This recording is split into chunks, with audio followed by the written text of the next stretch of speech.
कितनी एकादशी है? जम के बोलो। 26। जो भगवान विष्णु के पास जाकर निवेदन करी थी वो निर्जला थी, निर्जला।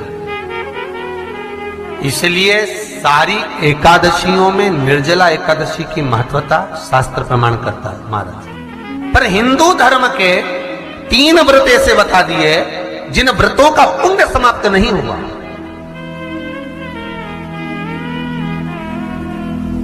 हिंदू धर्म के 3 व्रत ऐसे हो गए जिनका पुण्य समाप्त नहीं हुआ महाराज। क्यों? जिनका पुण्य प्रबलता में बढ़ता गया। पहले नंबर पर एकादशी, दूसरे नंबर पर प्रदोष और तीसरे नंबर पर शिवरात्रि। एकादशी आकर खड़ी हो गई। अब निर्जला के दिन शिव महापुराण की कथा कहती है, स्कंद पुराण कहती है कि आप वर्ष भर की एकादशी का क्रम भले ना करें, पर निर्जला एकादशी के दिन जो तुलसी हम ठाकुर जी को समर्पित करते हैं, वो तुलसी, ध्यान देना, वो तुलसी अगर मान लो आपके पास में रखी है, निर्जला एकादशी के दिन भगवान ठाकुर जी को, शालिग्राम जी को, लड्डू गोपाल जी को आपके घर में, आपके मंदिर में जो आपने भगवान को तुलसी समर्पित करी है, वो तुलसी मान लो तुम्हारे पास रखी है और कोई व्यक्ति को बहुत ज्यादा कष्ट है शरीर में, बहुत कष्ट है, थोड़ी सी वो तुलसी चढ़ी हुई ठाकुर के चरणारविंद की, आप उस जीव को दो तो सही, आधा घंटा इंतजार करो, स्वास्थ्य में अंतर आना प्रारंभ हो जाता है उस निर्जला का। क्योंकि निर्जला ऐसी एकादशी है जिसने जगत में जाकर, देवताओं के पास जाकर निवेदन करा है जग कल्याण के। जितनी भी माताएं एकादशी का व्रत करती, बहुत ध्यान से सुनना आज की कथा हो, शायद जिंदगी में मिली ना मिली, और ये कथा का रिश्ता तो बहुत ध्यान से सुनना। स्कंद पुराण यहां तक कहती है कि इस कथा के चरित्र को जो श्रवण कर लेता है उसको 26 एकादशी करना भी नहीं पड़ती। इस एकादशी की केवल ये कथा सुनकर ही वो तर जाता है। बहुत ध्यान से सुनना इसको, कथा को। एकादशी के दिन जब आप जल शंकर को चढ़ाने तो रोज ही जाते हैं। जब एकादशी का दिन रहे और शंकर जी के मंदिर में आप जल समर्पित करें तो 3 बार मुख से स्वधा स्वधा स्वधा या स्वधा स्तोत्र का पाठ, जिसमें 12 श्लोक। 2-4 हैं, पैसा तो आ रहा है और घर में टिक नहीं रहा। डॉक्टर में, पुलिस में, एक्सीडेंट आदि में, कहीं गलत जगह पर, व्यसन में अगर पैसा जा रहा है, जुए में, मांसाहार, मदिरा पान, या कहीं आया पैसा आने में कमी नहीं, आ रहा है पर टिक नहीं रहा, रुक नहीं रहा। कोई मांगने आ गया, दे दिया, फिर वहां से अपने पास नहीं आ रहा, अपन कह रहे हैं भैया हमारा पैसा लौटा दो, नहीं आ रहा। तो महाराज शिव महापुराण की कथा कहती है, एकादशी के दिन गंगा के जल में मात्र 7 बेलपत्री डालकर जो नंदीश्वर भगवान, अर्थात जो शंकर जी के शिवलिंग के सामने नंदी होता है, उस नंदी के चरण पर गंगा का जल चढ़ाकर बेलपत्री शिव पर समर्पित कर देता है, उसके घर में रुपया रुकना चालू हो जाता है। फिर वो गलत जगह पर नहीं जाता, गलत स्थान पर वो धन जाएगा ही नहीं। तूने संहार किया, मांग तुझे क्या चाहिए। एकादशी ने भगवान विष्णु से कहा, नाथ प्रभु वर दे दो, मृत्यु लोक में जो मनुष्य मेरा व्रत करेगा, चाहे जलचर, थलचर, वायुचर या सांसारिक मनुष्य, मेरा अगर एकादशी का व्रत करेगा, प्रभु उसके यहां धन धान्य वैभव सुख संपदा बढ़ेगी और उस जीवात्मा को नरक नहीं भोगना पड़ेगा, सीधे वैकुंठ का उसको वास मिलेगा।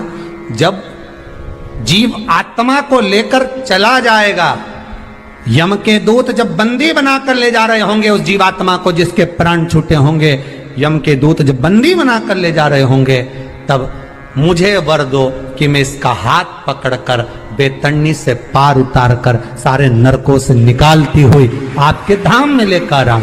भगवान ने वर दे दिया, तथास्तु।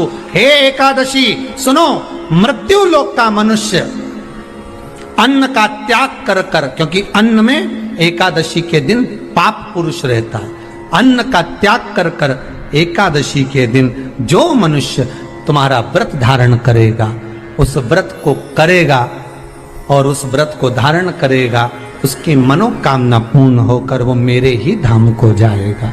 ये तो हुआ एकादशी के जन्म की कथा।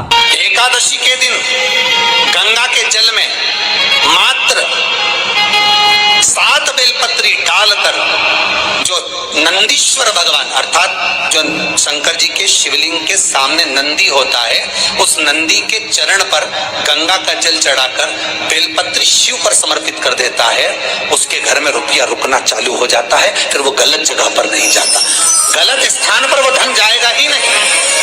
बेटा अगर व्यसन में पड़ा हुआ है, मदिरा पान में पड़ा हुआ है, मांसाहार में, जुए आदि में जा रहा है, तुम्हें लग रहा है कि मेरा बेटा गलत मार्ग पर जा रहा है, ये मित्र दोस्ती गलत हो रही है, वो सही जगह पर आ जाए। करना है एकादशी। कई लोग इसको धन के लिए भी करते हैं, संपदा के लिए। संपदा के लिए अर्थात जिसका व्यापार नहीं चलता, जिसके घर में पैसा नहीं आता, या नौकरी नहीं लग रही, या सर्विस नहीं लग रही, आप अप्लाई कर रहे हो, जगह जगह जाकर इंटरव्यू भी दे रहे हो और पैसा नहीं आता, तो उसके लिए भी प्रयास किया जाता है। पर उसके लिए यहाँ पर जो धन के लिए करते हैं, उसके लिए विष्णुपदी के लिए करते हैं। मतलब जैसे गंगा के जल में तुलसी के 11 पत्ते डाले जाते हैं और उसको किसी भी नारायण के मंदिर में, राम कृष्ण शिव शंकर नहीं, राम कृष्ण भगवान विष्णु दत्त आदि जितने नारायण के मंदिर हैं, उस मंदिर में किसी भी पात्र में, एक छोटे से पात्र में उसको भरकर रखी जाते हैं महाराज। उससे भी जॉब सर्विस नौकरी में सफलता प्राप्त हो जाती है। परंतु वो भी एकादशी को ही होता है। कुछ देर तक पात्र को रखा जाता है, फिर वही पात्र का जल किसी भी वृक्ष के नीचे डाल दिया जाता है, उससे भी नौकरी के लिए फायदा होता है। गंगा का जल कोई साधारण नहीं। दशमी, एकादशी और द्वादशी, इन 3 तिथियों पर एक रोटी में थोड़ा सा मीठा रखकर सोमक पितृ का नाम लेकर यदि गाय को खिला दिया जाता है, तो अगर कोई पूर्वज प्रेत योनि में भी पड़ा हुआ होता है, भटक रहा होता है, जिसको पिंड नहीं मिला, जो अचानक मर गया होता है, अधोगति में चले गया होता है, उस जीव की मुक्ति दशमी, एकादशी और द्वादशी, 3 दिन सोमक पितृ का नाम लेकर रोटी में, पूरी में मीठा रखकर अगर गाय को खिला दिया जाता है, ये 3 दिन तक, तो वो पितृ कभी भटकते नहीं है, उनको मुक्ति प्राप्त हो जाती है, मोक्ष में। नहीं, एकादशी है कौन? क्यों इसकी इतनी प्रधानता है? क्यों इसकी पुण्यता है? ऐसा क्या है एकादशी में जो इसकी पुण्यता मानी जाए? कौन है ये जो भगवान नारायण तक एकादशी का व्रत करते हैं? सुभद्रा जी को भगवान जगन्नाथ ने, जगदीश ने एकादशी का व्रत कराया था। बद्रीनारायण भगवान को माता लक्ष्मी ने एकादशी का व्रत कराया था। क्यों? चंद्रायण में एकादशी व्रत की माता। एकादशी है कौन? तो कहा जिसको व्रत करने पर भगवान नारायण भी जिसका व्रत करते हो, भगवान माता लक्ष्मी जिसका व्रत करती हो, वो एकादशी है कौन? तो शास्त्र वर्णन करता है महाराज, स्कंद पुराण का सुंदर चातुर्मास खंड के अंतर्गत वर्णन आया है महाराज। एक बार भगवान विष्णु आनंद में विराजमान थे, पद्मावती और माता लक्ष्मी दोनों उनके पास में विराजी हुई थी। भगवान लक्ष्मी और पद्मावती दोनों बैठी है, एक सिर के पास, एक चरण के पास। कुछ समय बाद वहीं पर ब्रह्मदेव का आगमन हुआ और ब्रह्मा जी आगमन पाकर भगवान नारायण पद्मावती से लगकर उठे और उठकर लक्ष्मी की ओर झुके। झुकने पर इन तीनों के समागम से भगवान नारायण के हृदय चित्त से एक कन्या प्रकट हो गई। उस कन्या का नाम एका था। क्या नाम था? एका। अब 10 उसके गुण इतने प्रबल थे, वो 10 गुण उसके बड़े प्रबल थे कि वो एका जिसको निहारती थी उसको संपदावान बना देती थी, जिसको देख लेती थी उसके जीवन में वो आनंद की अनुभूतियां करा देती थी। एका जिस मार्ग से जाती थी उस मार्ग के द्वार खोल देती थी। एका का पुण्य इतना पुण्य प्रखर। पद्मावती और लक्ष्मी ने कहा महाराज ये बेटी आपके द्वारा निर्मित हुई है, इसका कन्यादान करना चाहिए। हमारे यहाँ हिंदू धर्म में रीति है, जिस दिन कन्यादान करा जाता है उस दिन व्रत रखा जाता है। अब आजकल रखते कि नहीं रखते हो मालूम नहीं, पर कन्यादान करते समय व्रत रखा जाता है। व्रत रखना, एका का कन्यादान करना है। भगवान बोले कन्यादान करें, किसको दें? एका किसको दी जाए? एका प्रदान किसको करी जाए? पुण्यता किसको दी जाए? भगवान नारायण ने उसी समय लक्ष्मी और पद्मा से पूछा, तुम एकादशी के दिन जब आप जल शंकर को चढ़ाने तो रोज ही जाते हैं। जब एकादशी का दिन रहे और शंकर जी के मंदिर में आप जल समर्पित करें तो 3 बार मुख से स्वधा स्वधा स्वधा या स्वधा स्तोत्र का पाठ, जिसमें 12 श्लोक। 2-4 हैं, पैसा तो आ रहा है पर घर में टिक नहीं रहा। डॉक्टर में, पुलिस में, एक्सीडेंट आदि में, कहीं गलत जगह पर व्यसन में अगर पैसा जा रहा है, जुए में, मांसाहार, मदिरा पान, या कहीं आया पैसा, पैसा आने में कमी नहीं, आ रहा है पर टिक नहीं रहा, रुक नहीं रहा।